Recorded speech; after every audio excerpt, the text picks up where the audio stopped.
Kerala cafe UK news ബുള്ളറ്റിനിലേക്ക് എല്ലാവർക്കും സ്വാഗതം.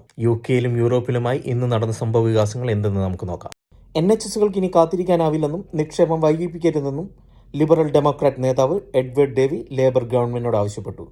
ആരോഗ്യ സേവനത്തിൽ പ്രതിവർഷം 5 മില്യൺ പൗണ്ട് നിക്ഷേപിക്കുന്നതിന് ബാങ്കുകളുടെയും സമ്പന്നരുടെയും നികുതി സർക്കാർ ഉപയോഗിക്കണമെന്ന് ലിബ്ഡം നേതാവ് പറഞ്ഞു.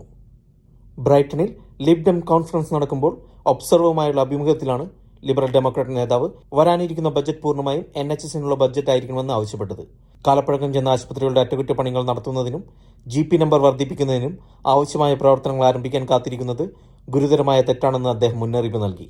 UK-യിലെ ദരിദ്രരായ കുടുംബങ്ങളിലെ മാതാപിതാക്കൾ കുട്ടികളെ കിടക്കകളില്ലാത്തതിനാൽ തറയിൽ കിടത്തിയുറക്കുകയാണെന്ന് ചാരിറ്റി സംഘടന പറയുന്നു. ബട്ടിൽ UK നടത്തിയ പഠനത്തിൽ ഭൂരിഭാഗം കുടുംബങ്ങളും ഭക്ഷണം ഒഴിവാക്കിയതായും പല മാതാപിതാക്കളും തങ്ങളുടെ കിടക്ക ഒരു കുട്ടിക്ക് നൽകിയതായും കണ്ടെത്തി.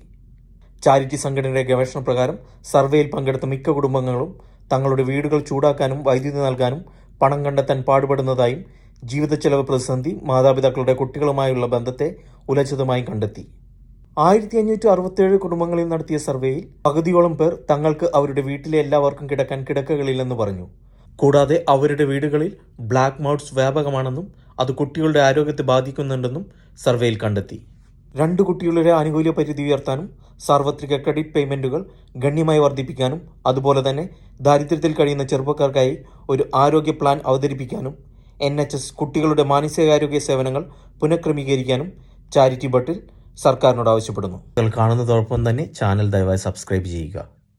UK ജയിലിൽ നിന്ന് നേരത്തെ മോചിതനായ ആൾ അതേ ദിവസം തന്നെ സ്ത്രീയെ ആക്രമിച്ചതായി ആരോപണം. സർക്കാരിന്റെ നേരത്തെയുള്ള മോചന പദ്ധതി പ്രകാരം ജയിൽ മോചിതനായ ദിവസം കെന്റിൽ നിന്നുള്ള പ്രതി ഒരു സ്ത്രീയെ ലൈംഗികമായി പീഡിപ്പിച്ചുവെന്നാണ് ആരോപണം. ചില തടവുകാരെ അവരുടെ ശിക്ഷയുടെ 40% കഴിഞ്ഞ് മോചിപ്പിക്കാൻ അനുവദിക്കുന്ന വിവാദ പദ്ധതി ചൊവ്വാഴ്ച മുതൽ ഇംഗ്ലണ്ടിലെയും വെയിൽസിലെയും ജയിലുകളിൽ പ്രാബല്യത്തിൽ വന്നിരുന്നു. 10 മില്യൺ പെൻഷൻകാർക്കുള്ള വാർഷിക പേയ്മെന്റുകൾ സർ കെയർ സ്റ്റാമർ വെട്ടിക്കുറച്ചതിന് ശേഷം കൗൺസിലുകൾ അവരുടേതായ ബദൽ ശൈത്യകാല ഇന്ധന പദ്ധതികൾ ആരംഭിക്കുന്നു. ദുർബലരായ പെൻഷൻകാരെ പിന്തുണയ്ക്കാനുള്ള നീക്കം പ്രാദേശിക അതോറിറ്റി ബജറ്റുകളിൽ കൂടുതൽ സമ്മർദ്ദം ചെലുത്തും. ജീവനക്കാരുടെ വേതനം കുറച്ച് ലാഭം വർദ്ധിപ്പിക്കാനുള്ള ടെസ്കോയുടെ തന്ത്രങ്ങൾക്ക് കൂച്ചുവിലങ്ങിയിട്ട് ബ്രിട്ടീഷ് സുപ്രീം കോടതി. ചില ജീവനക്കാരെ പിരിഞ്ഞുപോകാൻ നിർബന്ധിതരാക്കുകയും പിന്നീട് കുറഞ്ഞ വേതനത്തിൽ തിരികെ എടുക്കുകയും ചെയ്യുന്ന ഫയർ ആൻഡ് റീഹെയർ പോളിസിയുമായി ബന്ധപ്പെട്ട കേസിലാണ് ഇപ്പോൾ ടെസ്കോയ്ക്കെതിരെ സുപ്രീം കോടതി വിധി വന്നിരിക്കുന്നത്. ഷോപ്പ് തൊഴിലാളി സംഘടനയുമായി 2021 തർക്കം ആരംഭിച്ചത്.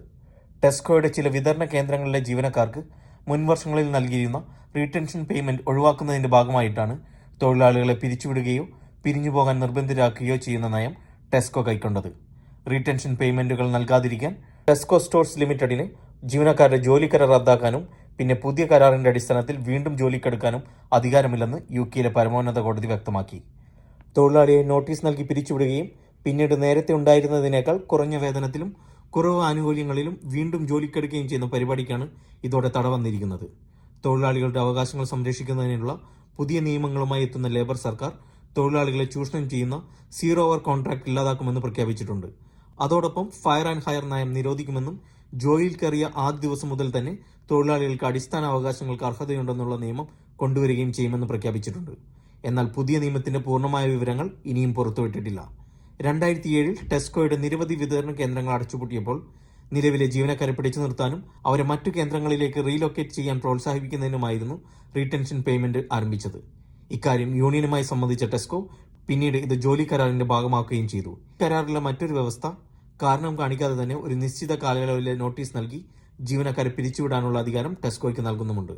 എന്നാൽ 2021 ടെസ്കോ റിട്ടൻഷൻ പേയ്മെന്റ് നിർത്തലാക്കുകയും ജോലിയിൽ നിന്ന് നീക്കം ചെയ്യാൻ സമ്മതിച്ചില്ലെങ്കിൽ പിരിച്ചുവിടുകയും കുറഞ്ഞ വേതനത്തിൽ വീണ്ടും ജോലിക്കെടുക്കുകയും ചെയ്യും എന്ന നയം കമ്പനി സ്വീകരിക്കുകയും ചെയ്തു. ഈ നീക്കമാണ് ബ്രിട്ടനിലെ ഏറ്റവും വലിയ സൂപ്പർ മാർക്കറ്റ് ശൃംഖലയും തൊഴിലാളികളുമായുള്ള ഒരു നിയമയുദ്ധത്തിന് വഴിതെളിച്ചത്. പ്രഥമ വിധിക്കെതിരെ ടെസ്കോ നൽകിയ അപ്പീലിൽ അവർക്ക് അനുകൂലമായിരുന്നു വിധി വന്നത്. ഇതിനെതിരെ തൊഴിലാളികൾ സുപ്രീം കോടതിയിൽ സമർപ്പിച്ച അപ്പീലിലാണ് ഇപ്പോൾ ഉത്തരവ് വന്നിരിക്കുന്നത്.